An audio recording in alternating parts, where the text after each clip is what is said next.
and I'm not a gold digger, but like, if I am going to lower my financial expectations that I put on myself, well, I guess if you want to judge a person by their career, he's in finance. Okay. So that answers, at least the pay shouldn't be too bad, right? Yes, but like, does he make more than me? You know? This episode of the Yellow Bud podcast is brought to you by Okta. They've made a significant update to the app, but before I talk about that, let me mention one thing that we do talk about a lot on this podcast: the weather. Some of you may have heard the belief that if it's about to rain, putting some chilies and onions out near your window will make the rain go away. Sometimes it seems to work, but many times it doesn't. So it's hard to trust because there isn't any real information or facts. And then suddenly, a bunch of apps and websites came along, and boom, you could predict the weather much more accurately based on facts and info, right? So in a similar way, Okta has made a huge update in the app with Okta Space. This new feature allows you to analyze the market with actual facts and insights, not speculation or superstitions, right in the app. It also allows you to interact with like-minded people so you don't have to go at it alone. You can look at posts, analyze them, and share your reactions. So you can learn, interact with the community, and seamlessly start trading using Okta Trader, the all-in-one app. And you can rest assured that Okta tries to make it as safe as possible. They are a globally regulated CFD broker that has been around for 12 years, and most importantly, they charge no trading or other fees. But of course, trading will always come with risks and requires knowledge to work. And we are not trading gurus by any means, but we just want to let people know that this option exists. With all that in mind, if you'd like to give Okta Space a try, download the Okta Trading app at the link in the description or scan this QR code and use the promo code YALA100 to double your first deposit. And now, on to the podcast. Welcome to another episode of Yala Your thrice weekly podcast where we talk about the hottest news and the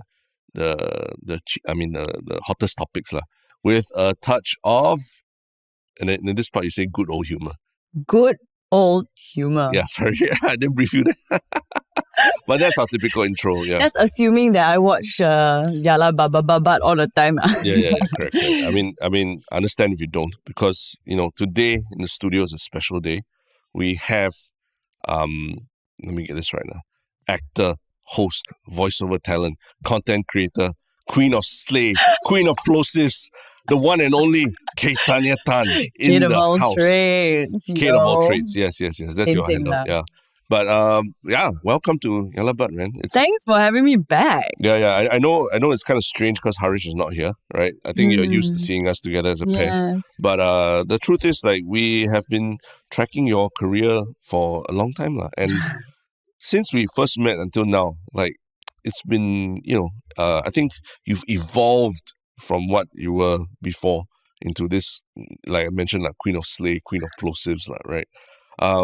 Can you tell us a little bit about, let me just set the context. When we first met you, it was, I remember it was the auditions for our TV series, She's a Terrorist and I Love Her. Yes. And gosh, how many years is that? 2018, 2019 maybe.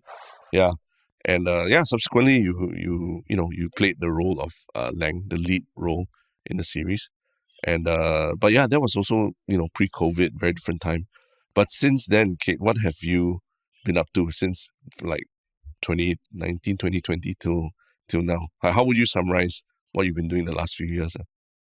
Oh my God, this is a podcast where I can swear, right? If I remember. Oh, absolutely, yeah. All right. I mean, I fucked around to find out lah. Okay, you got to be specific there. People read that wrongly. Yeah. Oh yeah. Sorry. Cannot. Yeah. I mean, like, seriously, I wanted to find out what. Wait. Let me think about this again. My brain isn't braining today. Sure, There's a serious problem with my brain today. Yeah. What have I been doing? I just knew that social media was going to be like the next money-making, marketing platform. And it wasn't something that I was super familiar with back then. Yeah. Before She's a Terrorist, I was doing girl band called Girl Band, Click Network, right? And Xia Xue was the one that was like, Kate, take out the phone. I'm going to show you how to do it right now. I'm like, okay. So that was noob. And then after Terrorist, I was like, okay, I'm going to keep trying, because if I haven't figured out how to do something, I love to deep dive and I want to figure out how to do it. Yeah. And so I just kept trying. I just fucked around, and few years later, I found out. Should have been on TikTok all along. No, and to be specific, I remember, when you were filming with us and all, you didn't even have like a YouTube channel or anything. And then, but subsequently, during the pandemic and all, I think you traveled for a while and then had like a YouTube channel where you did a vlog series and things like that. And now, in the blink of an eye, I was like, oh, Kate's on Instagram and TikTok. No, I was always on Instagram. Always on Instagram, But TikTok was the big one. Then, Kate's got, she's got 50,000 subscribers. Oh, Kate's got 100,000. Now what are we at? 178,000 or something. Last I checked. Insane growth, like in a very short period as well, right?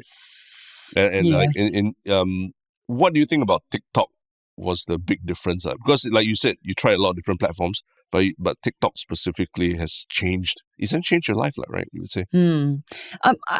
I did try a lot of platforms, but it wasn't really because like I was trying to like, get famous on any of the platforms. I wanted to understand like the marketing sort of spin on it because because I'm an older creator, I want to like understand things from the inside out. It's very exciting for me, to see how rice is milled, for example, or like, how is an iPhone put together.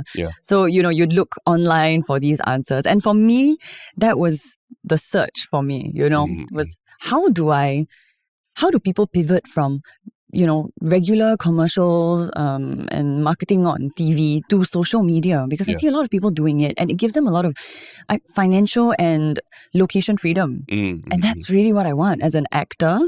I do all these things so I can make money, so I can continue to be an actor, like pursue my dream. I mean, it's interesting you're talking about that because, you would think that, actor going on social media, most obvious thing, she's going to use her looks, right? She's going to use clickbait to get an audience and all this.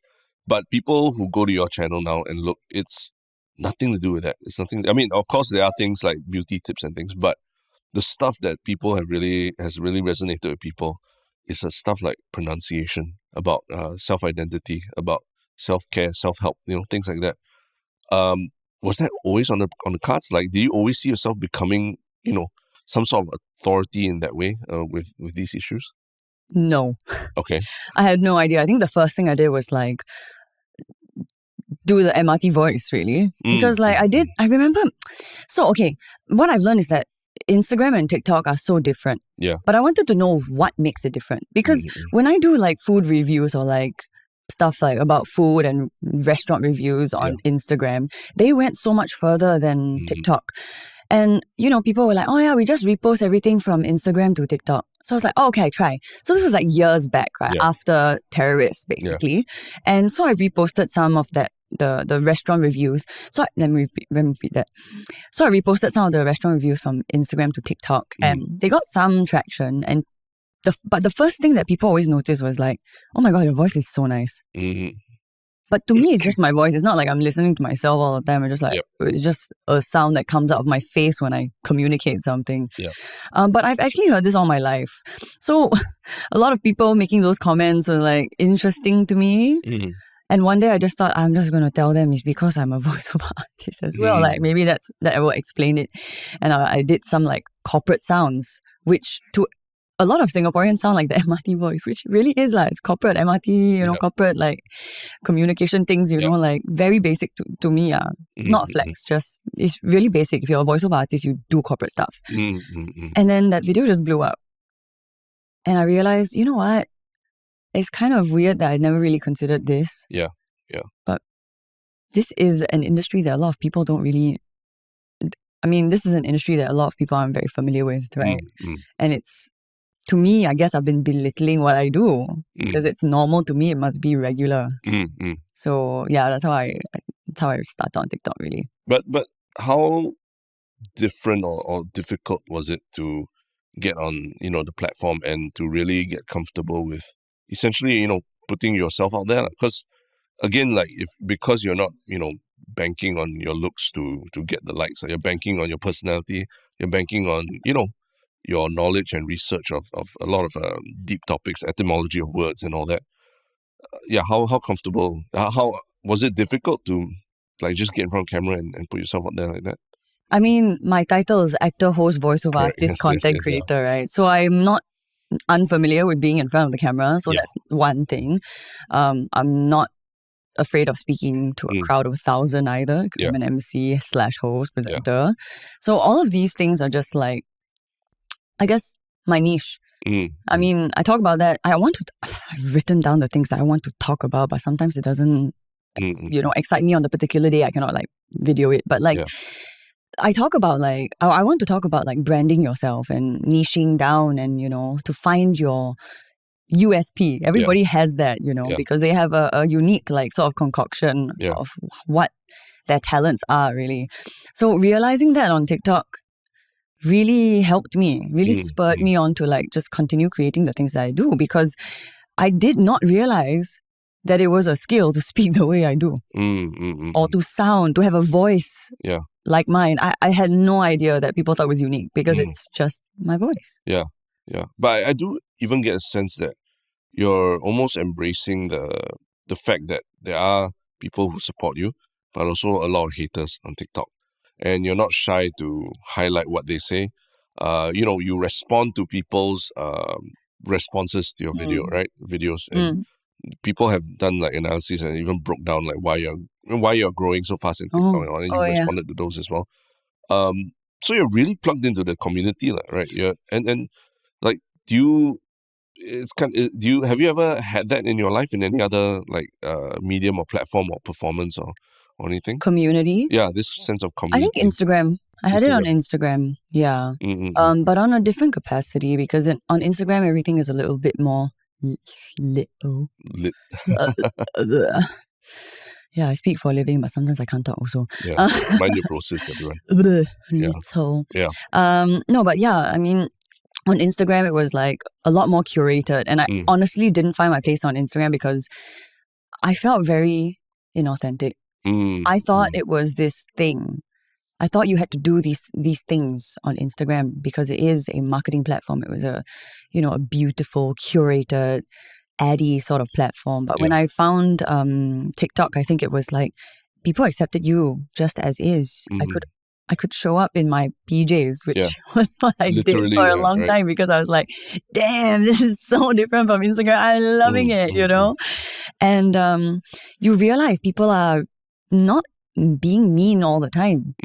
Sometimes they really are curious. And because tone is very difficult to communicate in text, it's really then up to your interpretation of that sentence. Sure. Yeah. So if you do have a chip on your shoulder in some ways, then you'd like respond a certain way. But I don't for a lot of these things. Okay. Yeah. But I mean, talking about chip on the shoulder, I think there are also certain things that you've been a lot more vocal about in recent years, right? I mean, one of which actually is a topic that we want to talk about, right? Yeah. But I do want to ask you, like, where do you see yourself on TikTok, like, say, in 5 years' time? Like, what do you? Oh my God, it's like a job interview. My gosh. No, I mean, you're experiencing a meteoric rise on a platform that a lot of people are interested in. And why is everyone saying that word? Suddenly, everybody wordsmiths are meteoric. No, I mean, but it's true. It's true. There are very few like content creators who have like gone through such a huge like big jump, right, in followers and following and international recognition and everything. I honestly don't know.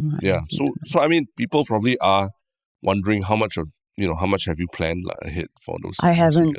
I'm a very in the moment, very spontaneous person. In fact, I just bought tickets to Bali for me and my mom. Yeah. And probably going to buy tickets to Japan to sort of like I love like spontaneity. There's something about it. And it's completely authentic. She's not faking it. Because the last time we were supposed to meet up for coffee and all, like I think a night before, suddenly she told us she's flying to Bali. And then Harish and I'm like, what? Sorry guys, I'm really sorry. No, but I think that's part of the appeal, right? That you're authentic and you put yourself out there, right? And it's also the same way I create content every single day. I try and create one piece at least every day. But then if I like really cannot, like I'm coming here today, so I didn't make anything this morning. But like I'm about to, right? I plan to do something later on, or I don't plan. But like one question that a lot of people have asked me, a lot of creators have asked me is actually like, how do you create so much? And honestly, it's because I have ADHD and my brain doesn't stop. And it's a recent diagnosis. But I've never used it as like a crutch or a reason or an excuse as to why I don't thrive. I just do me regardless. So in the same token, right, every morning I wake up at 5, I drink my coffee, go to the bathroom and sit down on the floor and like look through comments or, scroll lah. Yeah. Edu scroll, procrastinate learning, whatever you want to call it. And if someone says inspires me, I start to type. It's like a routine every morning now. I start to type, and then I don't stop because of my ADHD. I hyper-focus into one thing, the thing that I'm thinking about. And then after maybe like I finish this composition, I'm like, that's what I'm filming at 8 a.m. when the sun comes out. Oh, wow. And so I go to my chair, I put the camera in front of me, and that's what I film. Yeah. So when people ask me like, how do you do one every day? I'm like, well, I sit on the toilet floor and I type. Well, must be a nice toilet floor. It's not wet, Marble and everything. No, just normal tile. Okay, but not wet. Yeah. But why is it to be the toilet floor? Because it's a small space and it's kind of strange, but I love small spaces. Not like claustrophobic or anything, but I love it. But then you go Bali, the vast expanse of rice fields and everything. There are no small spaces. No, you're assuming that I go to the vast expanse of rice fields. I find the smaller spaces and like the Airbnb, and I'll stay in my room. Yeah, just basically sit there, sit in the pool and think. Yeah. No, I do, and it's true. I think like even when you were during the process of filming the show, there were times I think even as an actor, you also took time to just sit by yourself, gather yourself for the day before like the shooting starts. Yeah. And it's a different approach, I would say. You see a lot of actors, sometimes they're very like they're going around talking to everybody, being fun and all. But you almost like meditating before you start. Yeah, I'm an introvert actually. Nobody believes me, but I'm actually an introvert. But like I've just chosen a job that requires me to. I see it as like extroversion points, and once they are used, I'm gone. Yeah. To go home. Yeah, we're going to spend some of those points today, 100%. Because actually, the first topic that we want to talk about is something that I think is on the minds of a lot of single women in Singapore, but also people who feel a bit aggrieved by the whole thing, and the topic was actually, it came out like maybe a week or two ago, where there was a newspaper article that came out that sort of pinned the blame on women staying single for the Singapore's low TFR, the total fertility rate. In essence, saying that the higher proportion of women choosing to remain single, or at least just staying single, is one of the main reasons, or one of the main drivers of the declining birth rate we have in Singapore. And since then, Aware Singapore has come out and called out, saying stop blaming single women for the declining birth rate. We even did an episode about it, but it was just me and Harish, two dudes talking about this topic, and I thought it'd be super interesting to hear what you want to hear what you have to say. Replace Harish with me, Correct. Yeah, more nuanced perspective on it. Like Harish is he's conservative right-winger kind of perspective. It's funny though. Yeah. Oh my god, the stuff Harish says are seriously sometimes. What was the word that came to mind? About Harish? He's damn cynical. Cynical. You all heard it first. I'm not the cynical one. Harish is the what? cynical People say you're the cynical one. No, Harish is super cynical. He's like super jaded. Ever since we like filmed together, I'm like, wow, this guy is really like. But maybe that's the experience of him as an actor, being alongside me as an actor. But now, it's been years or so, I think he also, a lot of things happened last few years, whether book and all these things. And now Harish is going to be a dad and all. So maybe he's mellowed down a little bit. I'm not sure. Can't speak for him. He'll probably want to he'll send you a message after he hears this. A cynical message, no doubt. No, but honestly, we were both like, okay, if there's someone to talk about this topic with, we should talk to Caitanya, right? I think you would have some opinions about this, right? Oh yeah, because I'm female. Yes, you're female. Yeah. I don't know if you noticed, but yeah, I do, yeah. Yeah, and we females, we collectively experience certain things that we can only talk about amongst each other because it doesn't make sense to the opposite gender. Correct, yeah. So when you saw this article and this, this whole business about the declining birth rate, What was your most immediate thoughts? Like, why are they blaming girls? Oh, blaming girls. Yeah. Why? I mean, I guess women lah. Why are they blaming single women? Like, is there no other reason? Like, maybe they're saying is one of the reasons. Yeah, but what are the other reasons that they said? Because the idea is that actually the married couples, have been having more children than before. It's been going up slightly. But also at a later age, right? At a later age, yeah. But the truth is they seem to be having more children. But at a later age, it's also a factor, and I think that's very important to add in. Correct. Because last time people are having children at a younger age and then realizing, I guess, that maybe they're not ready. So then people are now doing it at a later age. Yeah. But this one is saying that increase in married couples having kids will be offset by the fact that more women are choosing to not get married. And that's where a lot of people they were rubbed the wrong way. They felt like, hey, why are you singling out single women? How about single men? How about men who don't want to get married as well, right? Or why is it that marriage must be like is the sole reason for the problems, right? Like, I mean, does it do you think it's something offensive to say? Because I mean, they're just pointing it out as one of the problems, right? They're not saying that it's directly the problem, right? And in fact, they amended the headline to kind of reflect that a little bit. Oh, yeah? It went from saying that single women were the driver to single women were one of the main reasons. Obviously they did that for clickbait lah. Yeah. And then the women are like, what? And then they open and they read, then you get more views. I mean, like, we are in this business, we know this inside out. And then they changed it subsequently so that they can get more people to comment on that lah. The science of content creation. Yeah. But so for you, like, is it something that you're offended by? Like, I don't think they're actually blaming single women. Honestly, I think that was a clickbaity title to get views. And I just want to know if they said anything else. They did. What are the other things that they said? I mean, obviously, cost of living is a real factor. 100%. Whether in getting married, buying a house or anything. So that delays people's plans, right? To have children. Are these single women just deciding to stay single, or they're just deciding to stay single for a little bit longer until they find the right person? So interesting, the nuance of the word staying single, that was in the headline initially, which they took out after. Because I think the idea of staying single sounds like there's a choice, right? Well, of course there's a choice. Oh, yeah. So, I think they realized that, it made it sound like women were choosing to remain single. Are we deliberately. not? Are we not? I think that's the thing. I think we deserve to remain single until we find someone that adds value to our lives. We're not settling down, we're settling up. Yeah. No, it's true. That there is women are choosing to remain single, but at the same time, there are also guys who are choosing to remain single. So, for example... Was that spoken about? Yeah, so Aware, for example, called out saying that, how about all the statistics for men? Why aren't we talking about men who choose to get married later and all that? Why is it that it's only, you're saying single women, right? As if at the end of the day, having a child should be a decision between the father and the mother as well, right? It's not just a one-person thing.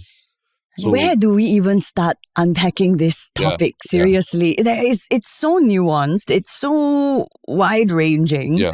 Do we talk about, financials? Do we talk about quality of life? Do we talk about experiences or lack thereof?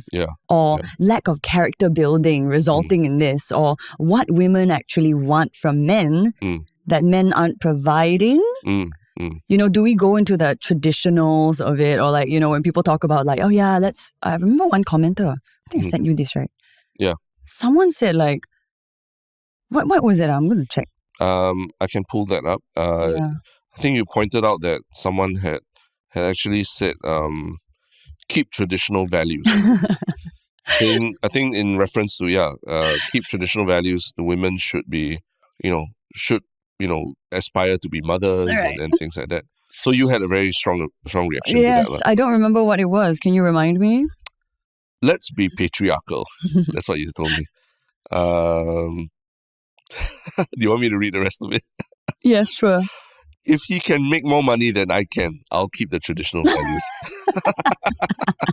No, that's why I said let's be patriarchal, right? So what I really mean is like if we are to be patriarchal and traditional about it, which is really what the patriarchy isn't about men. You know what I mean? Like it's not about men now. It's about how men have created these rules and what's the word? Expectations way back when, and we are still doing it. Like, how is that possible? When women now have rights to vote, you know, women now have rights to education and everything. Like things are changing, and yet we're still ascribing to the patriarchy. So you travel a lot. Do you find that Singapore is a place where there's all these expectations that women should still be homemakers and all this? You know, that's a really good question, because I find that if you travel enough, you'll realize that there are a lot of people in the world who are like that. Oh, like they really believe that women should end up staying at home. Yeah. And it's not isolated. It's not isolated in Singapore. Also, it's not unique to Singapore. It's a conservative perspective, lah. It's just it's not good or bad, right? It's like if you find a woman that wants to do that, then wow, happy for you, right? But there are also a lot of us who don't, and why shouldn't we have the opportunity to do what we want to do? In this day and age, is really the question. That means you're kind of saying that actually Singapore isn't that unique or special in the sense that we have people who do want these traditional values to stay around. But at the same time in Singapore, actually, there are opportunities for women, you know, to have very successful careers, corporate world, or, you know, content creator, everything. And we should celebrate that rather than 100%, than be so, you know, fixated on keeping traditional values in Singapore, right? Well, yeah, I think like diversity is our strength, just as diversity is the world's strength. You know, it doesn't make us special or unspecial. I think it's a very stoic perspective, and you know, some of my viewers on TikTok have pointed this out, but it's totally true. You know, why would you negate someone else's choice to be the person they want to be? Because would you like it if someone did that to you, right? Do unto others, right? If you want to be religious about it. But yeah, that's my entire perspective of this. I mean, so to single out single women. Singaporean single women. I think it's just because we don't have enough exposure. Exposure to, I guess, more people like us. Because we come from a very conservative society, right? We have a lot of expectations placed upon us. You as a male, me as a female. Growing up, I'm sure there are a few things that the elders would have expected from you that shaped your thoughts, that, you know, repressed you in some way as well. So I'm not saying like, okay, females are right when we rally against men. I actually don't think that's the way to go, because you never fight fire with fire. You'll never be listened to. You have to be logical about it. You have to improve your arguments, you know, and you have to be fair, because nobody wants to be blamed for something ancestors have done. Correct. You know, in fact, like in some ways, I think in Singapore, because of the way, like the accessibility to public housing depends on you getting married and having a BTO and everything, right? I think a lot of people rush into lifelong decisions that maybe they should have taken a bit more time to think about, lah.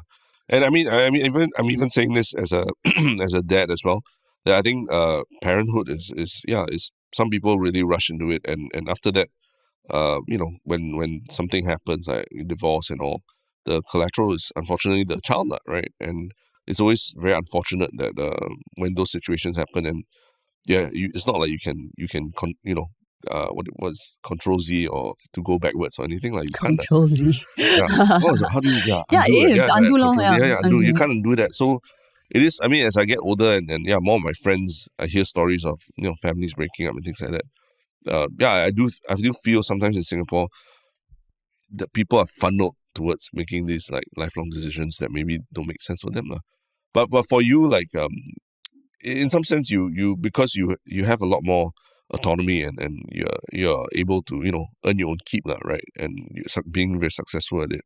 But what do you say about someone who, you know, is generally not maybe not as successful as you and all. And oh my God, every time someone says that, I'm very cringe. I very cringe. No, I feel like a huge amount of imposter syndrome whenever someone refers to me like that. Well, I mean, my point is like, someone who maybe is on the treadmill of making ends meet. And then the treadmill of, I met my boyfriend in doing what she wants. Yeah. What do you think that they should take more time to actually think about what is important to them?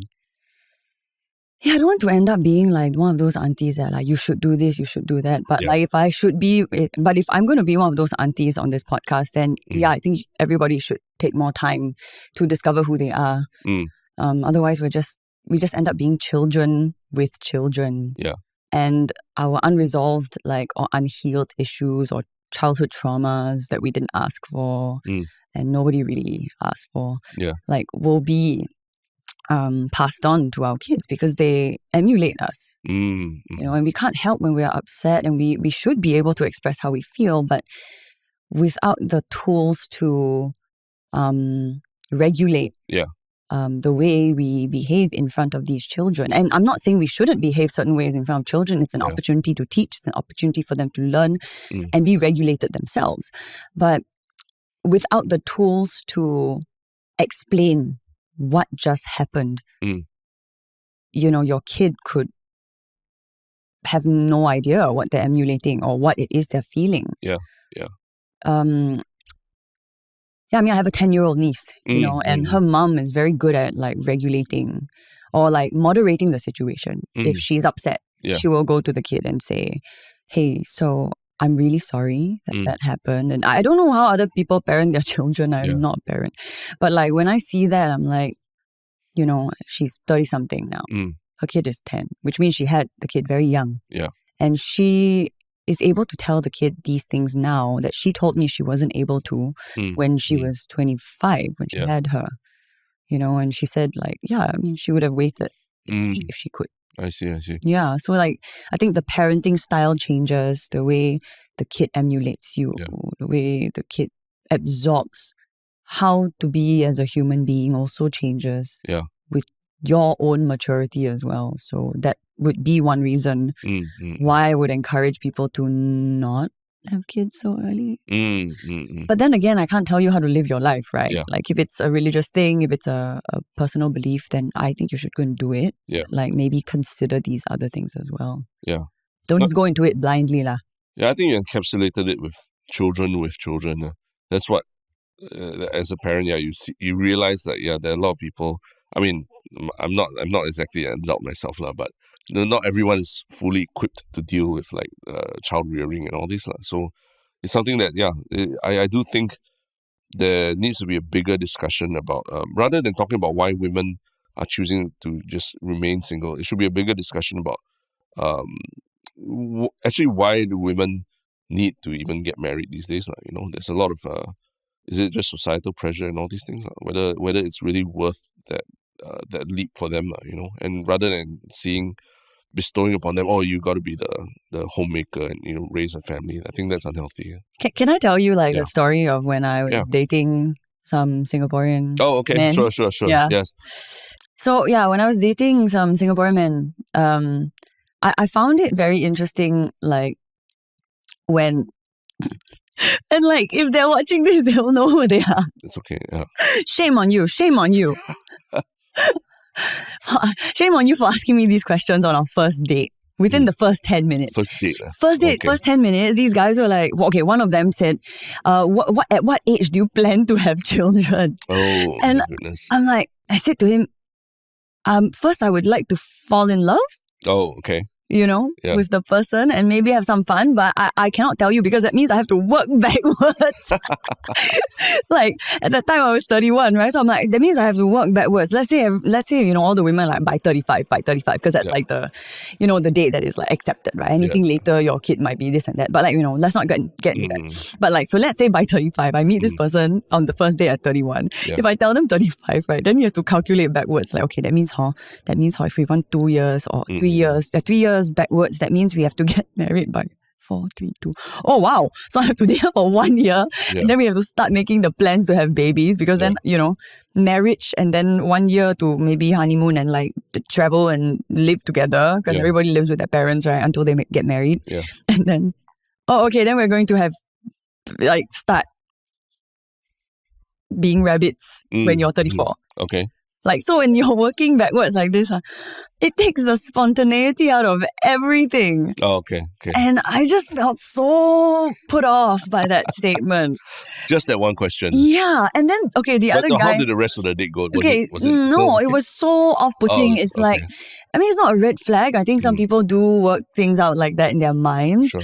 But like, it was such an interesting question to me that I've never really I'd never had an answer for it, especially since I'm not really into the children thing. Because it kind of shows that he's not focusing on you as the an right individual, things right? for me. He's looking at you as a baby making machine. Exactly. When's your turn? Right? Yeah. Yeah, and another guy asked me like, am I willing to quit my job? First of all, which job is he talking about? I have about 4. Like, am I willing to quit my job to be a stay-at-home mom? Which is a very it's like a legit question. Yeah. Right? And that's why what I said popped to mind about the patriarchy, right? Okay, let's be patriarchal. If you can make more money than me, maybe I can keep the traditional values. Because I'm not belittling men, okay? I'm just going to say this, right? I'm not belittling men or, being, I don't know, like, I guess people will call me what do people call women who want money from men? Gold digger. Thank you for helping me. My brain not braining. Yeah. And I'm not a gold digger, but like, if I am going to lower my financial expectations that I put on myself, like if now how do I phrase this?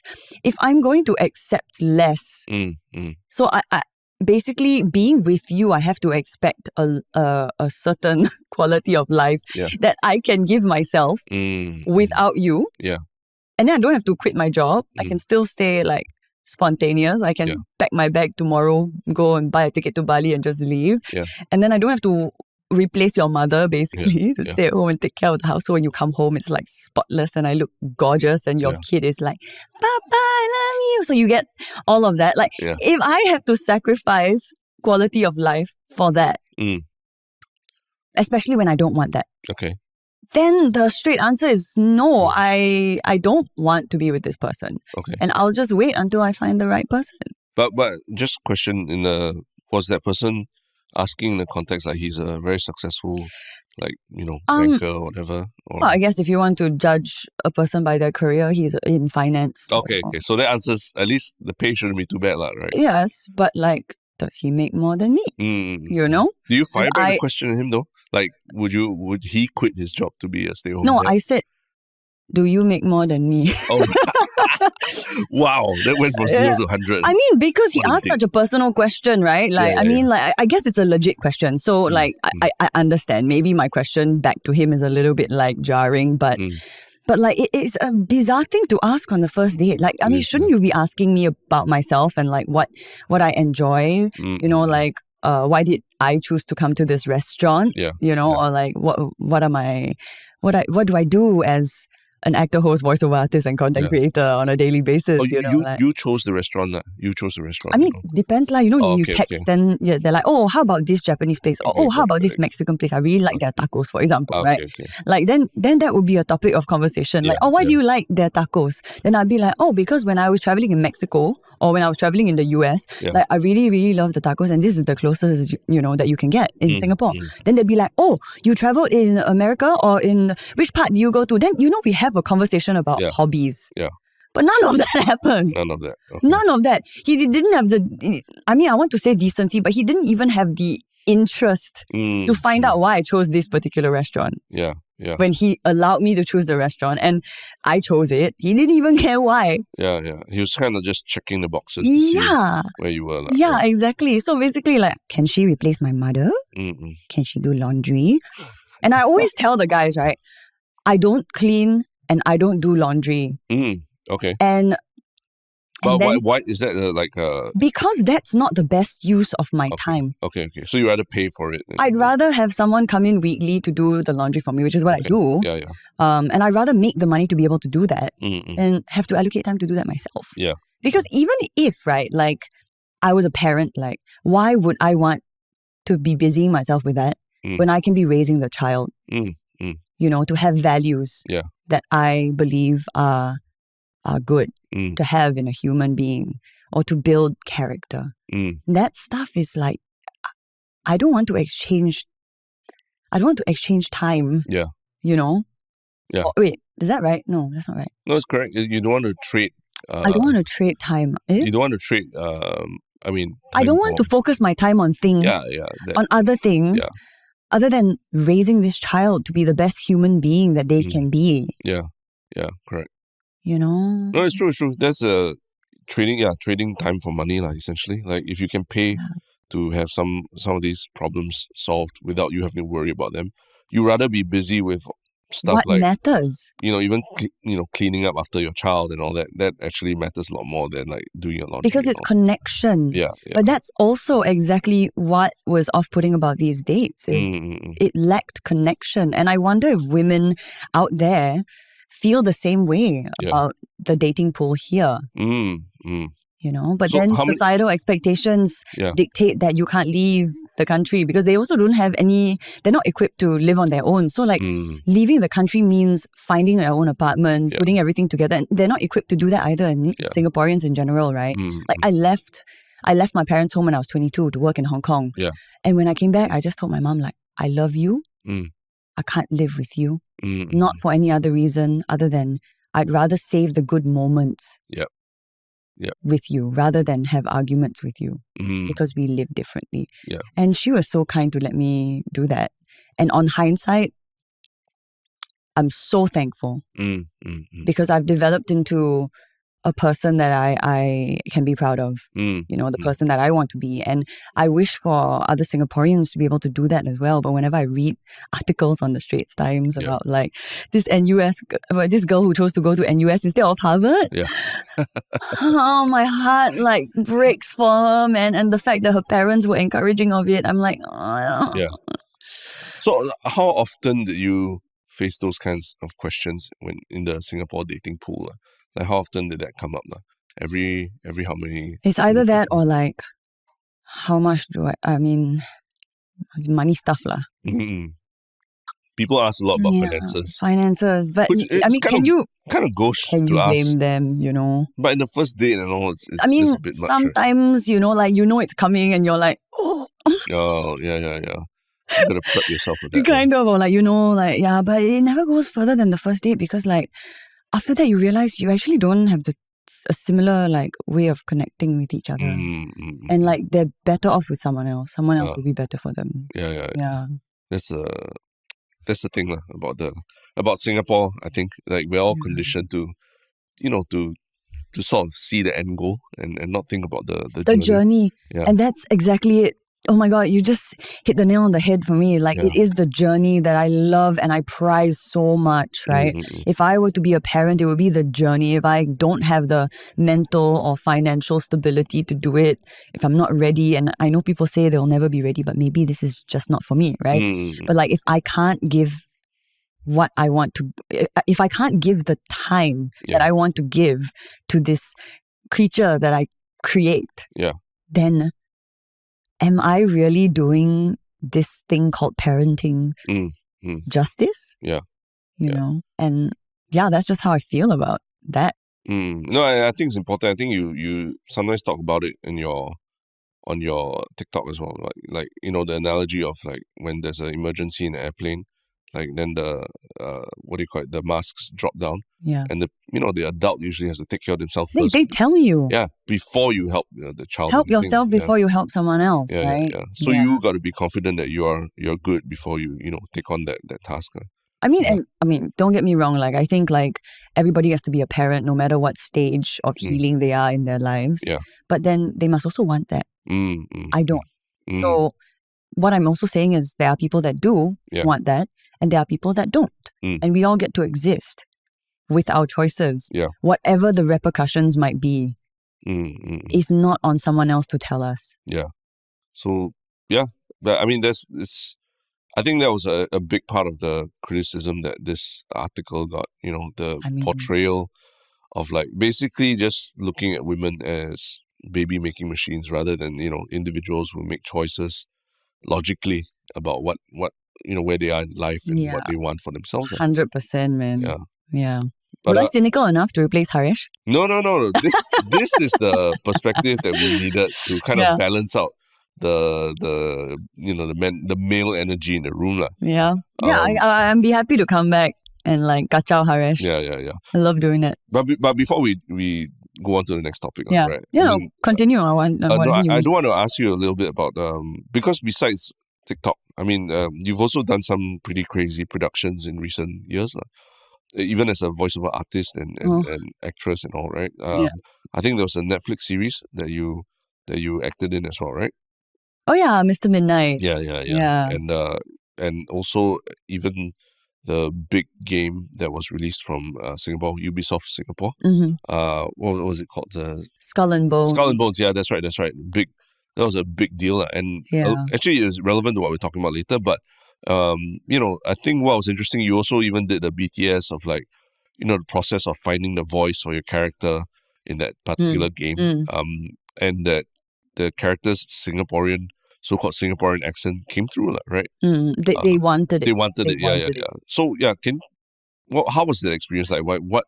Wait, are we already diving to the next topic already? Yeah. So, I mean, unless you no, it's fine. Oh yeah, because I kind of like I think we want to hear about your thoughts about what this Singaporean identity is when it comes to the accents. I think you hit the nail on the head when you said identity. My brother's a musician, Govindan of Flame of the Forest, right? Yeah. Like he's a musician and his goal is to find the Singaporean sound. Why is it that we have such a tricky time with identity? Yeah. It's a really good question. Growing up in Singapore, I went to a girls' school and like my teacher was this Eurasian woman from Malaysia. I recently met up with her. She's 88, Mrs. Bingham. Hello, if you're watching. I love you. Thank you for teaching me English in primary 2B. She was a huge influence on the way I speak. And also I hear a lot of people say girls' school girls sound like me. We have a boys' school boys also. You and Harish, right? Kind of, yeah. But you're talking about like, did you go to a convent school? Yeah, I went to convent school. Okay. Yeah. So some people do say that. Yeah. So I mean like my teacher was this Malaysian woman who's part German, part British, part Malay and part Thai. Yeah. Not the food. Okay. It's my dad joke. I am mom age. And I learned that about her recently. But she still speaks extremely eloquently. Okay. She still enunciates beautifully. Yeah. And when I saw her recently, I went to visit her. Like it reminded me of, why I speak like this. I'm not saying all girls' school or convent school people or girls sound like this, but like this became the norm for me, and but I also have to say like growing up, there were a lot of people who were like, why you sound so atas for what? Yeah. You think you're better than us. So like I tried to be more Singlish. And it's true because like I grew up in a family who speaks English, right? So we speak English, but I just don't know why, but I speak like this. Yeah.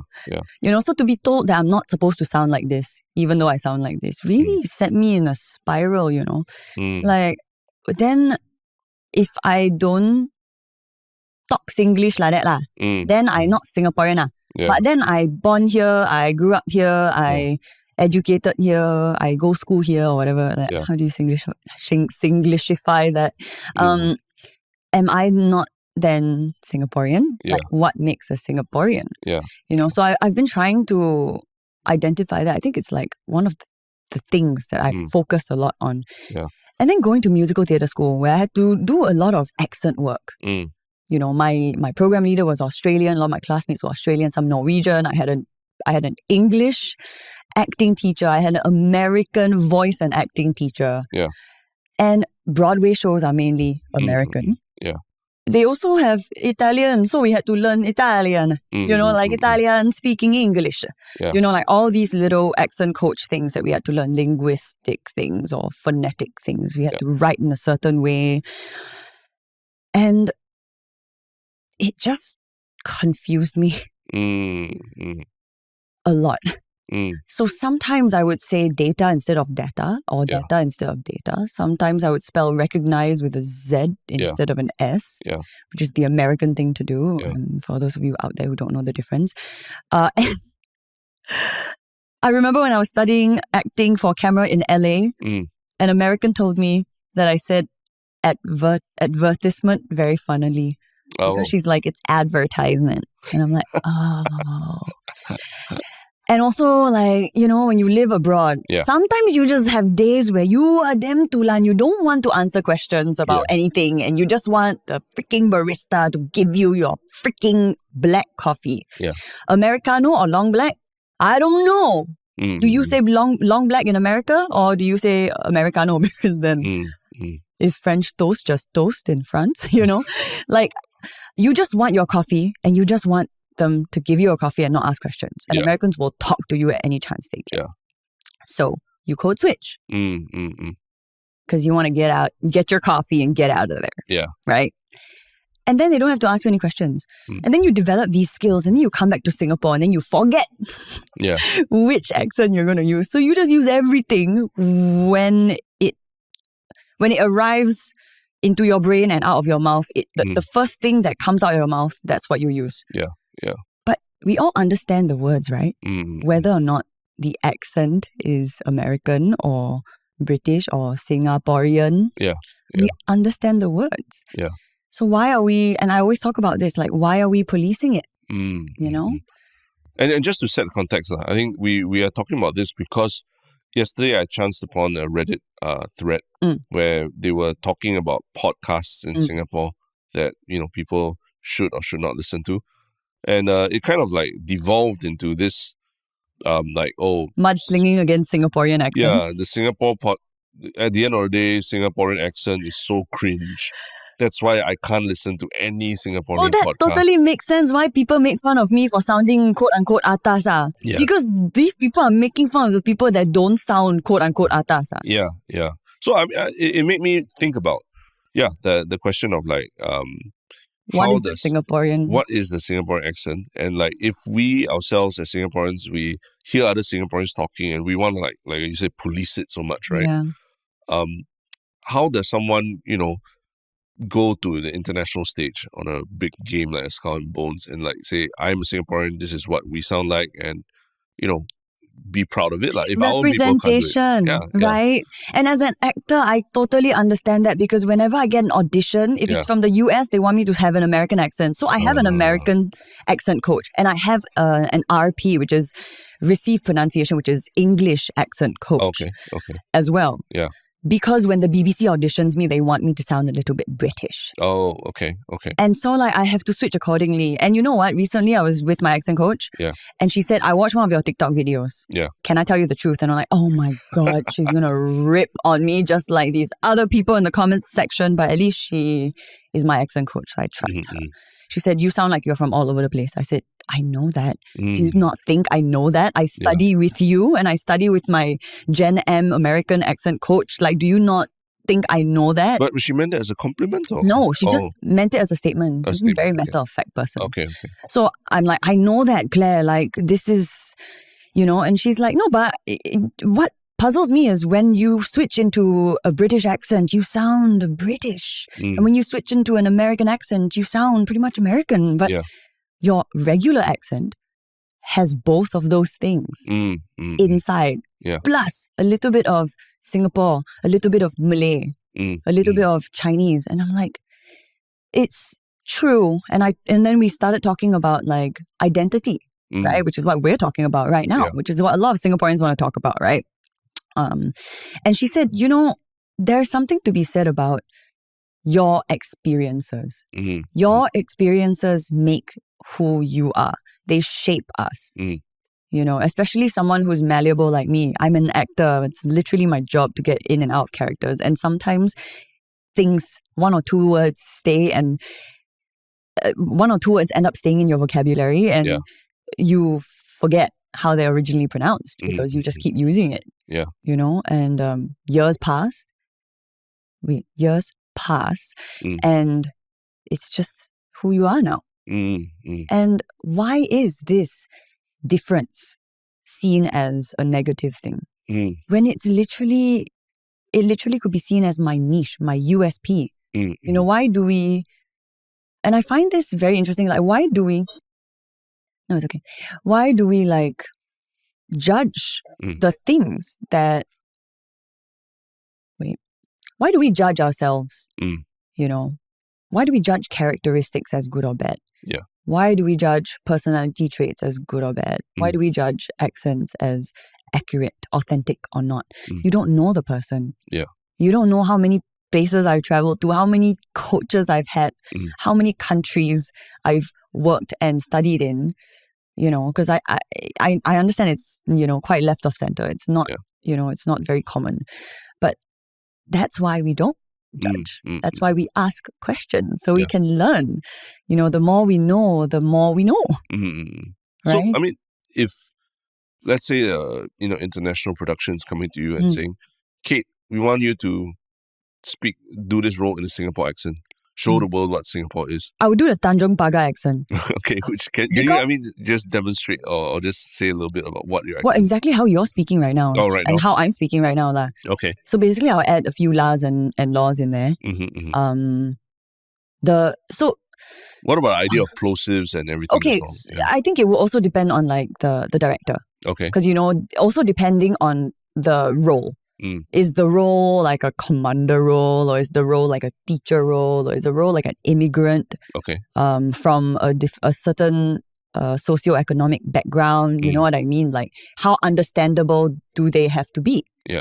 That would help me to understand how to vary the accent between international understandability or like kind of more or less people, you know, missing grammar, sort of like understandability. Like they're like, oh, she immigrant, or oh, she's lived here a while. She sounds like everybody can understand her. She has a, you know, a good job where she has to use English on a daily basis. So she had to practice hard, you know. Yeah. Like what degree of understandability do you want this character to be?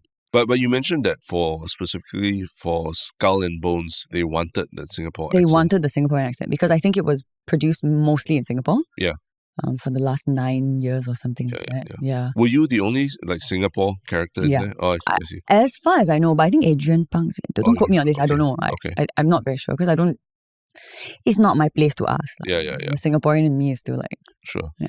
But it's interesting that you are getting that request to sound Singaporean. I was so excited. Yeah. I said to them, I was like, oh my gosh, yes, finally representation, right? Because this was like the first day I went to the studio. I saw them, shook hands, like formalities, everything. I'm like, guys, I'm so excited. Thank you so much for using me, like, you know, like hiring me for this role. Right, let's figure out how Singlish you want her to be. Yeah. But then when I read the script, it's so jarring for me because when you take on a character, you have to take on the character's isms. Yeah. Right? Yeah. What is the difference between Tanjong Pagar Singaporean accent versus a Singlish Singaporean accent? A Singaporean accent. Like, Singlish, again, depends on your background. Because the way I speak Singlish would be based upon Chinese sentence structure, correct? Yeah. If I speak to my grandma. Yeah. Amma, you want eat what? It's a literal translation. It's literal translation from whatever your mother tongue is, right? Yeah. And I don't know about Malay or Tamil. Yeah. Oh my God, I almost made the mistake of saying Indian. Sorry, guys. Yeah. Anyway, so Singlish is different to different people. So I wanted to understand what this is for them. Yeah. So we had a Malay guy, a Filipino guy. That's PR also, you know, there's a Chinese guy and there's a Malay girl and Chinese girl. Yeah. And there's me in the studio, in the booth, and they gave me the first sentence. And I looked at it and I was like, it's in the perfect standard British English sentence structure. How do I Singlishify this? So I understand when the people at Hardware Zone, where they told me not to go and read the comments at, I did lah, because it's fine. I don't care. But like, I understand why people at Hardware Zone are like so upset about the sound. Because it is not Singlish. Yeah. It is not Tanjong Pagar either. The grammar, right? The grammar because the grammar is SBE, Standard British English. Yeah. Not all the sentences. But imagine saying something like that, but asking the person to say in a damn Singlish way. Immediately, I put them inside already. Yeah. If I want to be them Singlish, or I put the Singlish things like you don't say outside the country one. Because one eat not, right? Yeah, Harish did this podcast one time. One go eat not. Yeah. He deliberately wants to be more Singlish. Yeah. Yes, can. But you want eat not. Yeah. That was not how it was written. Sure. So the tricky part then becomes for me to read something in Standard British English, but adding Singlish sounds to it, which a lot of people who don't study like linguistics or tonality won't understand because it is a tonality. Yeah. You have to, what we call, it starts with an I, but it's escaping me right now. Intonation of the sound, where it goes, like you eat a not yet. A not is or not, but meshed together, right? Yeah. Have you eaten? Yeah. Have you eaten? Yeah. Singlish, right? You eat a not yet. You eat a not yet. Yeah. The way you form that sentence, the way you say those words, the way you string it together forms the culture that we call Singlish or not Singlish. Yeah. And this applies to all accents. And because I'm an actor, I have to study a lot of the nuances. Yeah. And so it's very clear to me that this is something that people don't understand. So I okay lah, you know what? If TikTok is like that, I'll try and educate lah, like, you know, because you learn something new. Everybody has their own expertise. So maybe this really is my expertise because it's what I studied. No, I want to give you a shout out that I watched quite a number of your videos about plosives and everything. And not even just for people who talk for a living, you know, but just in general day to day. Like if you want to be able to communicate properly with your colleagues or people from around the world when you travel, I think the way you put the context into like what each of these lessons and like why Singlish sounds like Singlish versus what, Americans speak English. I think that's actually really helpful. And it's something that I didn't learn. I don't feel like I learned while growing up in school. You definitely did. Because I definitely did. No, the Singaporean education system is very thorough. Oh, you did? Okay. I mean, maybe let me rephrase that. Maybe not that we didn't learn it, but it didn't feel like it was a very big thing. It's second nature to you, that's why. Oh, no, but then when I went to the US and I studied there, then I felt that, there's this gap in terms of like public speaking and just understanding how to make ourselves Singaporeans sound clearer to, non-Singaporeans. And it took me a while to get there, for like at least a year or something. I was faking an American accent, or at least like I was really trying. And it was just, I did it too. Yeah, there was this imposter syndrome, and I was like, I would be shaking, before I had to present and things like that.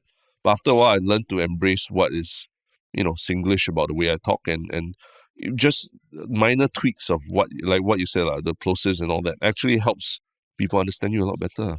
Yeah. Yeah, and because I speak for a living, right? Like I've had to be very cognizant of these things. Yeah. But honestly, I don't know that it's not a flex when I say this, but like to me it's so normal that I don't know that people don't know it. And then when people ask in the comments section, I'm like answering them because I'm like, oh, okay, it's something I know that I can share.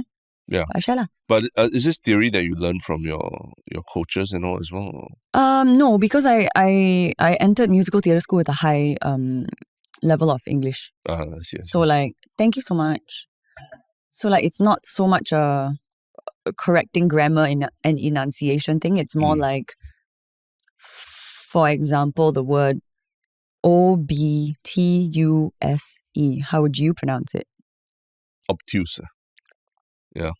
Yeah, but an American would say obtuse. I see. So it's just how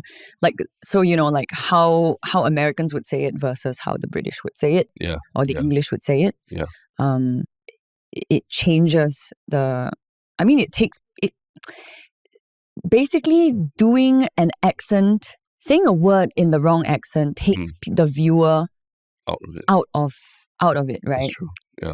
Yeah. Like when I watch like certain TV shows, you don't think very much of it, and then this actor goes and says something with a British accent, just one word, and I jump out of bed and I'm like, that's not it. Is he English? He is. Like, you know, like I stop watching. Yeah. I don't even pause the thing. I just like straight away like Google this. Like, is he British? Then I learned something about the actor, right? But like other than that, he's carrying his American accent so well. I didn't know. But that's the mark of a good actor, you know. It's like embodying someone else. Yeah. But you say a lot of people ask you about these things, about accents and all. So what is that one? What's the most your pet peeve about Singaporeans or young Singaporeans in the way they talk that you feel like can and should be corrected? Peeve. That means you feel like it's one piece of advice that you give to all young Singaporeans if they want to speak better. Speak better English. Speak better, present better, communicate better. You know what's weird is I don't think I ever put my English expectations on other people. Okay. I just want to, because my job is communicator. Yeah. But to communicate first, you have to understand. Then I try my best to understand first. Okay. But in Singapore, because I'm from here, I understand pretty much everything. Yeah. Because from Singlish to like Tanjung Pagar English, I'm going to call it that. Tanjung Pagar English. Tanjung Pagar English. Yeah. From Singlish, from very, very Singlish at the pasar, you buying the the fish from the auntie until, Tanjung Pagar English, I feel like if it's Singaporean, it's not very hard to understand.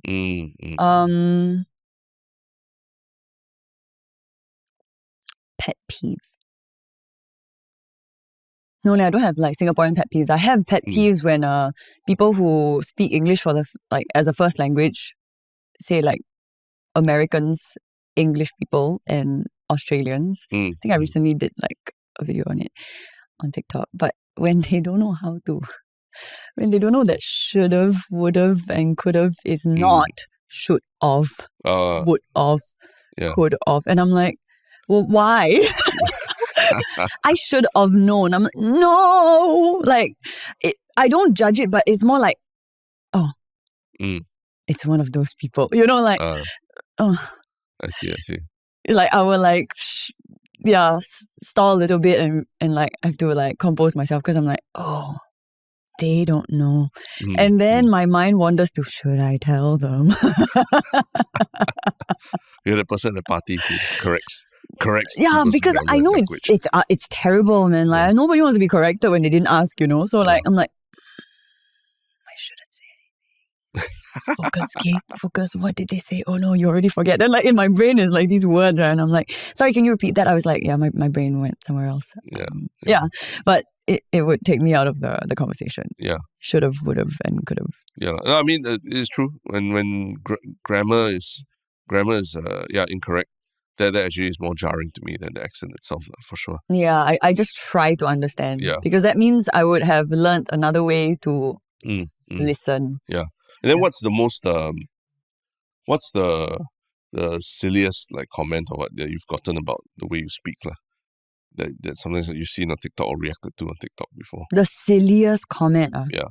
Wow, I feel like my hard drive doesn't compute these things. Or it just washes over you. Really. Yeah. You don't think about it that because much. They don't know me, they don't pay my rent. Why do I care? Unless they say something that is like detrimental to people or they bully or something, then I will address it. Yeah. Yeah, like the auntie that I am. The silliest comment about accents, is it? Yeah. About a Singapore accent or the way you speak or what? Well, I don't know if it's a silly question, but like, it wouldn't be the first time someone says I sound Indian. Indian? Yeah. Oh, okay, like, I remember when I was in America, this happened one time. Well, actually, when I was in America, this happened a lot. Oh, I guess it was just America. They're like, how come you sound like you don't have an accent? So, because Americans will say that you don't have an accent if you sound American because they think the accent is no accent. Yeah. Why do you sound like you don't have an accent? But you're also slightly British and also slightly Indian? Is that Indian I hear? Like, and the first time I ever heard that comment, I was like really puzzled. I'm like, no. And then I realized what they're hearing is a Malay accent. Oh, okay. But because they don't have reference and the tongue curls, you know, when we don't pilosify the T's, you know, like T, yeah, you know, today, you know, we don't really pilosify the T. Okay. To them, it sounds like tongue curl. I see. Tongue curl, you know, but like it's just a tongue curl lah. We slightly Malay also what. Yeah. Sometimes we talk like that what. Yeah. You talk to Muna, you'll be like, hey, don't like that lah. Hey, walao. Muna is she's a host for Channel News. Oh my god, we're so proud of her, walao. Yeah. Amazing. Yeah. No, but yeah, it's I'm sure you get that a lot lah. Like when you travel and people often kind of can't place your particular accent. So does that? I get a lot of why do you speak not I was about to say something but then my brain didn't compute again.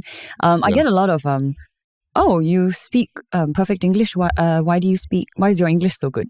Right? It doesn't matter where I am. Like I was doing a solo travel in Europe last year as well, and like people asked a lot like, oh, why do you speak perfect English? Why is your English so good? So I have to explain to them like, well, we study all our subjects except mother tongue, the English language in Singapore. But in that case, has your feelings of pride or shame, you know, how has it changed over the years now that you are much more in tune with like what makes a Singapore accent?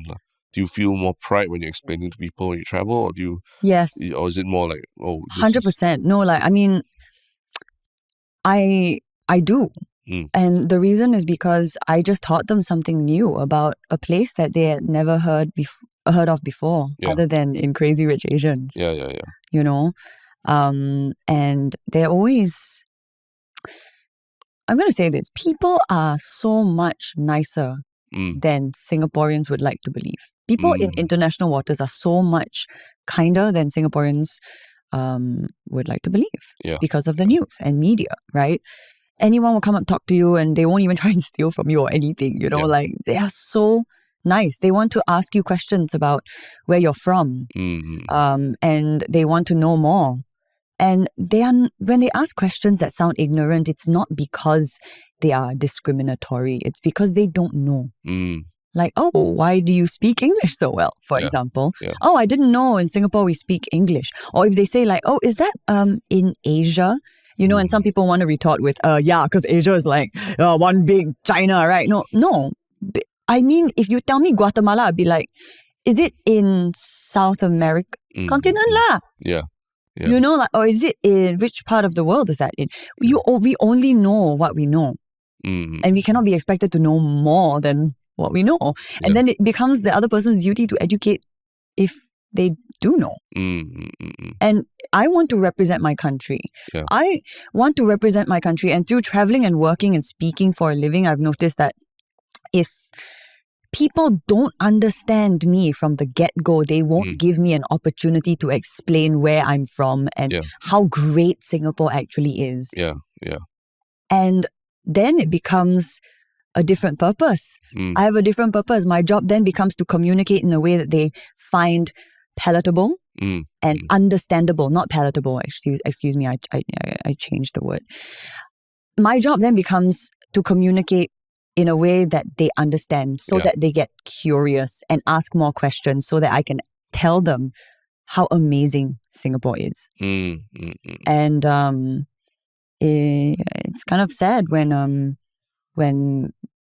foreigners say, I cannot understand Singaporean, so I just don't ask. You know, but so, I mean, in some ways, do you see being from Singapore as nowadays as an unfair advantage? Like being Singaporean, being, you know, more international and understanding different perspectives and, you know, being also knowing your place in the world and everything.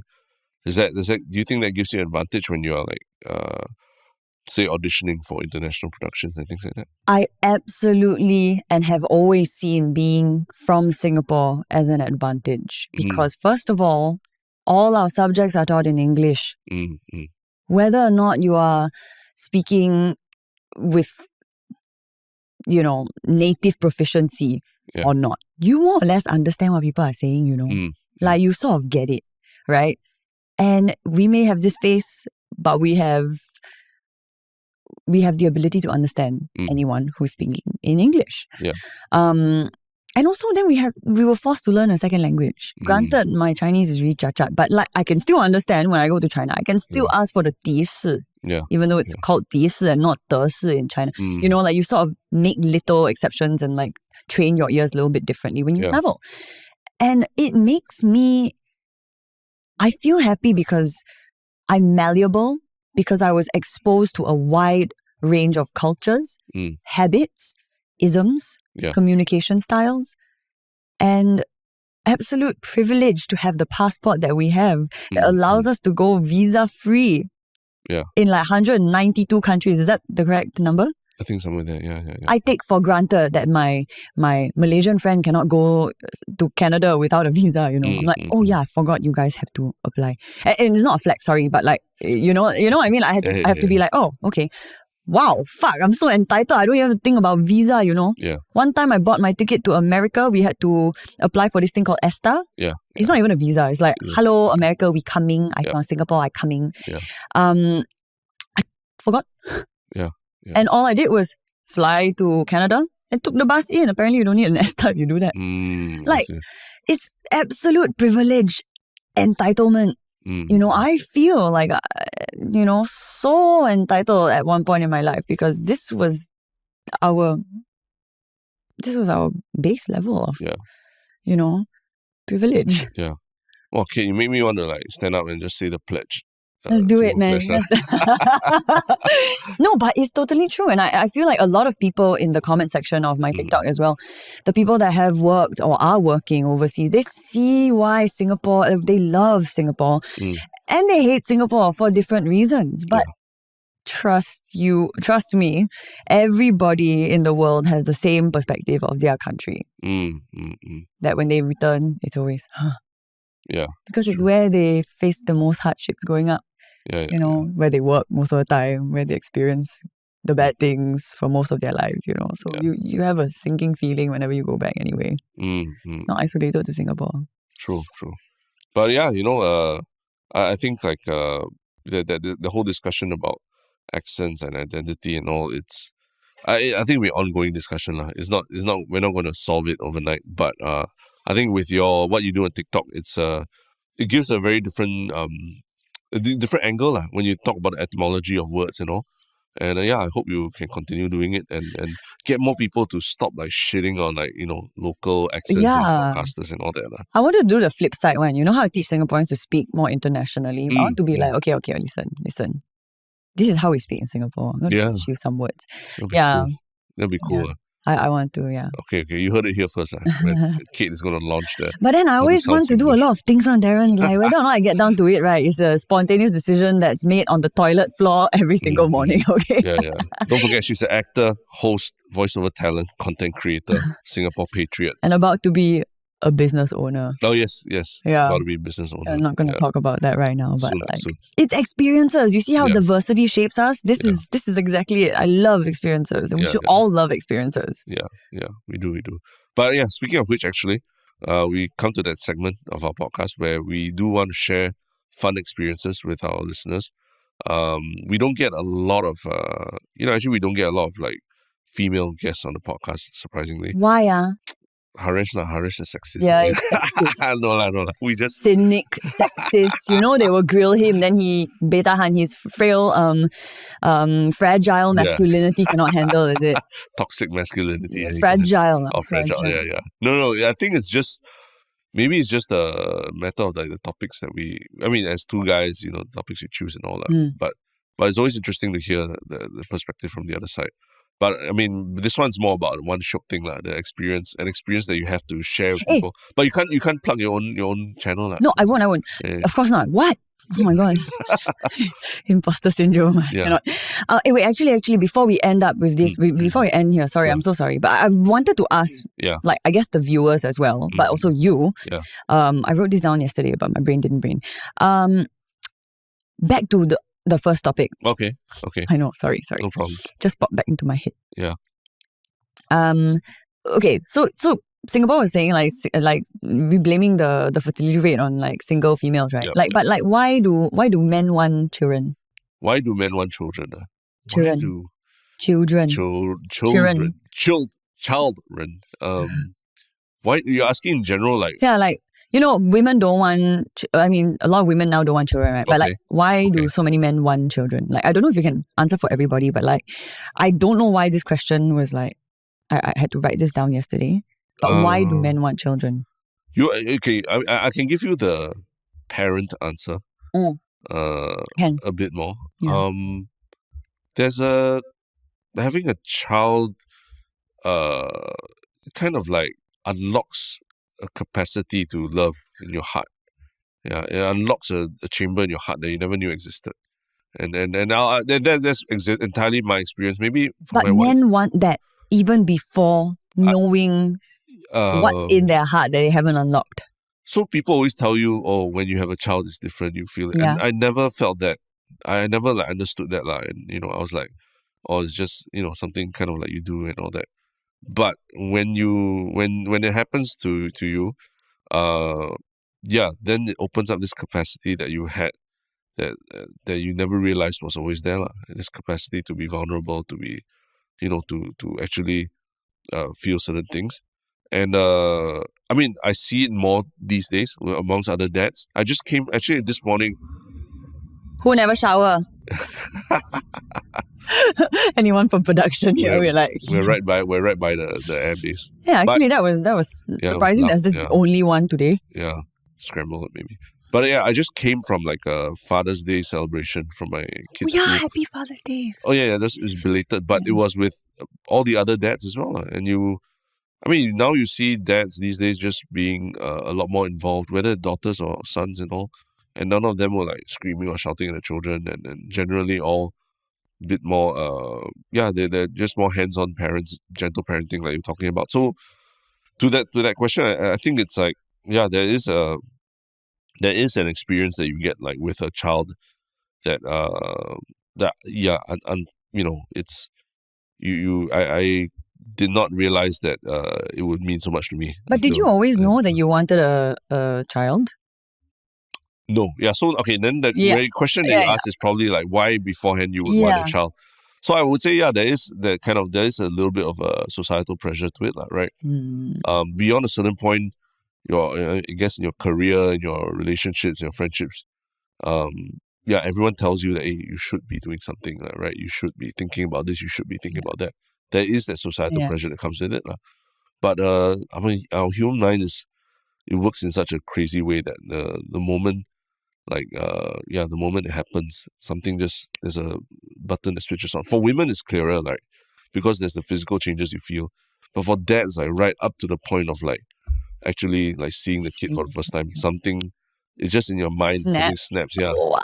So there is something to it that I feel is evolution has preserved that little switch in our minds, and you don't know that it switches on until nature is wonderful, right? It does crazy things. It does. But okay, since you couldn't answer that question, I want to ask your audience. Yeah. If you are a male and you want children, let us know in the comment section why. Because why women don't want children is because we want our freedom, right? Or but why do we think that without children we can have more freedom, and without children or husband we can have more freedom, right? But then I flip the question to the men, right? Why do you want children? Because there are some answers, right? Yeah. 传宗接代. Oh. And it makes me feel so used as a woman that you are using my body, my freedom, so you can carry on your family name. Yeah. I'm like, oh my God, take the freaking love and everything Terence said out of the equation. Yeah. My purpose is to carry on your family name. Yeah. That hurts me, man. Sometimes, or even worse, with if it's to save a marriage. Wow. It's like, let's buy a dog, we're otherwise we're going to break up. We just buy a dog, see if we can parent that dog with a child. Yeah, so people do have kids for kind of wrong reasons. And that's the dangerous part. And I think we'll see more and more of friends our age and all who will, go through life being very bitter about having to have had kids and all that. Yeah. And that's why I don't want to sound contradictory saying like, parenthood is the best thing ever. Of course, it's not the best thing ever for some people. In fact, it becomes a burden to some people, and it's a very unfortunate thing that has ramifications outside of yourself. So I don't. Since becoming a dad, I never wanted to like tell people, you should, you totally should have kids, you totally should, because it's really not an easy journey also. And it's really, you got to be sure of what you want first before doing it. And also have done the things that you've wanted to do before. I mean, that's for me. And the thing is, that's why I know I probably will never have children. I mean, that's why I think. Let me just rephrase that because I don't know, right? But like, at this point, I think I will never have children because I'm so spontaneous that if tomorrow something happens, I'm like, let's go do this, right? But then if an accident happens, then I want to, I have hormonal changes in my body as a woman that makes me protect this growing, baking, developing eyeball in my stomach, then or in my uterus, right?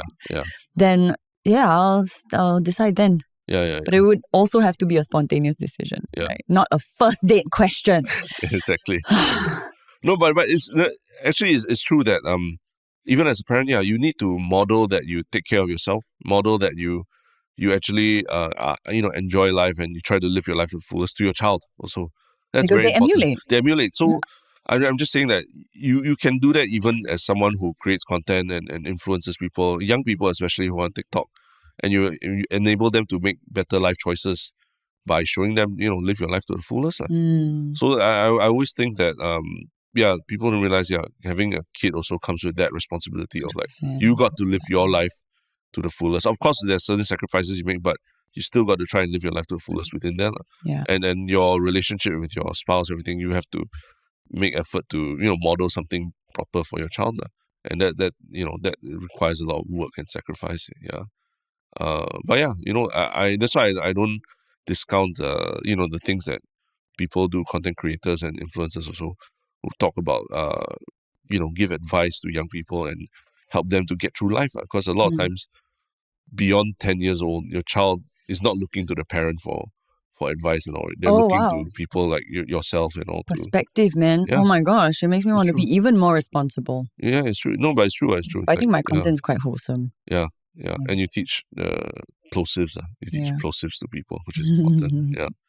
But cool. But you're right. Now you give me another another reason for accountability, lah. Yeah. There are a lot of things that I would tell a 20-year-old as a 30-something-year-old, right? But like, again, am I being an auntie about it? Because will they listen? No, probably not. But young people that they probably spend more time, online than with their parents or with their friends. True. But they're probably not looking at my content. My content is boring and school stuff for them, lah. 178,000 people would beg to differ. I bet very few of them are 15. Okay. I don't know. TikTok, like they're what's it? The limit is 13 years old, right, or something? Or something. I'm pretty sure they're out there watching like dance videos and stuff. Not my how to pronounce this thing. Now I go to school, I can learn this stuff. But you learn it in an entertaining way. So again, like where can people find you on online? You can find me at Kate of All Trades on TikTok and Instagram. That's it. And just the shows that we're talking about that they can catch you on like Netflix. Midnight, probably Mr. Midnight, The Girl You Never Noticed. And also there's this Me-Watch.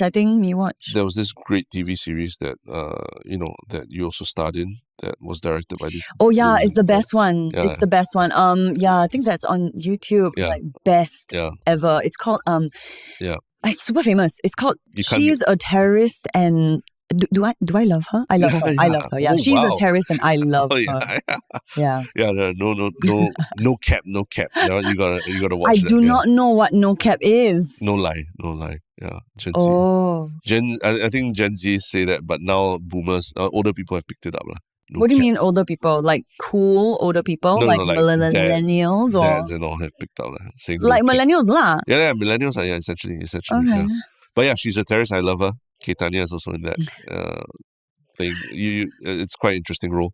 And also, if you play video games, Skull and Bones. Skull and Bones. Yeah, cool. Anything else that where people can catch you? Anywhere else? Anything else? I think the most intimate place is TikTok. Yeah. Yeah. And yeah, of course on Yalabat lah, right? And Yalabat, of course. Yalabat. Cool. All right. Thanks everybody. Thank you so much.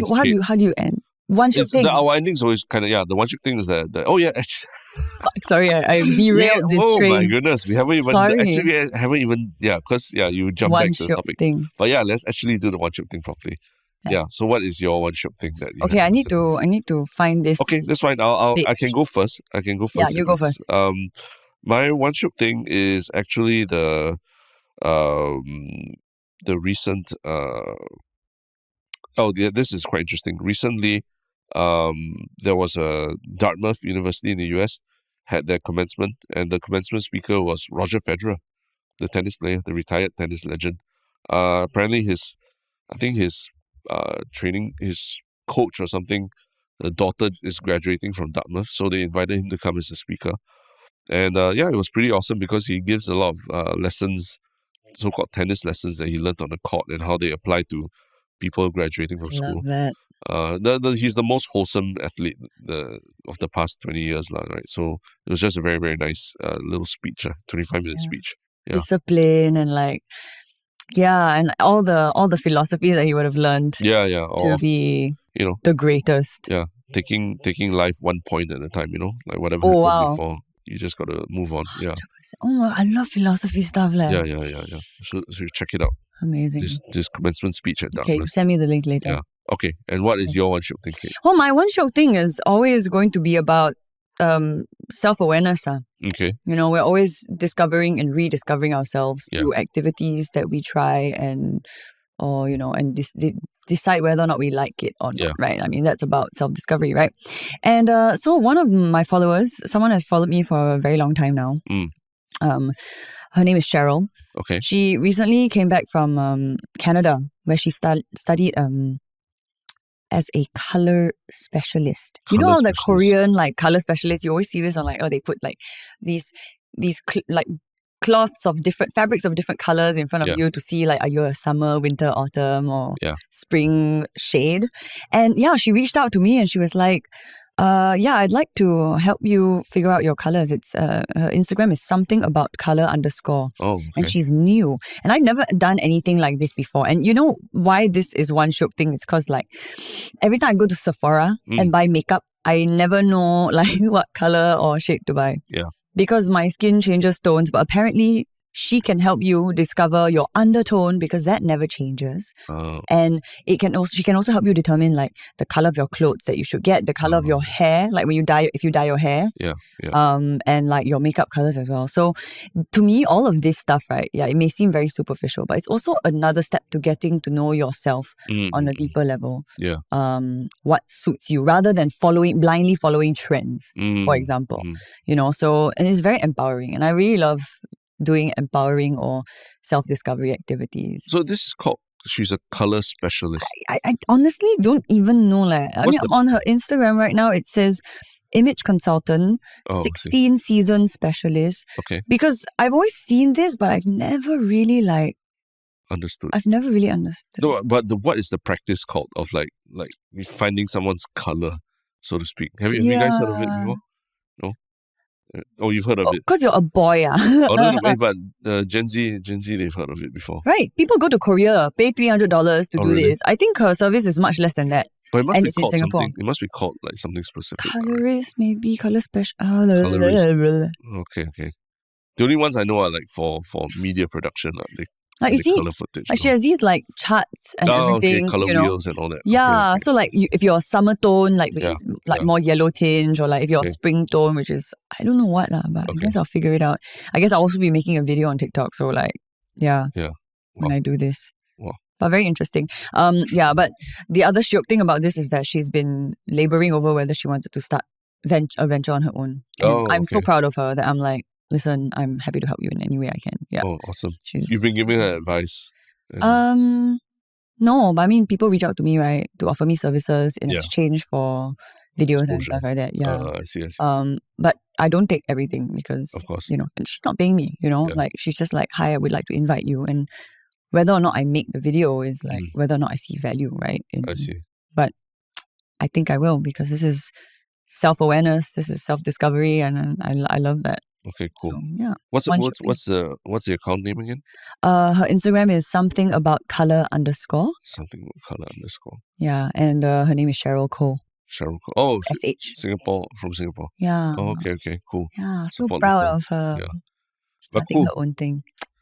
But yeah, thanks Kate for coming by and being vulnerable about accents.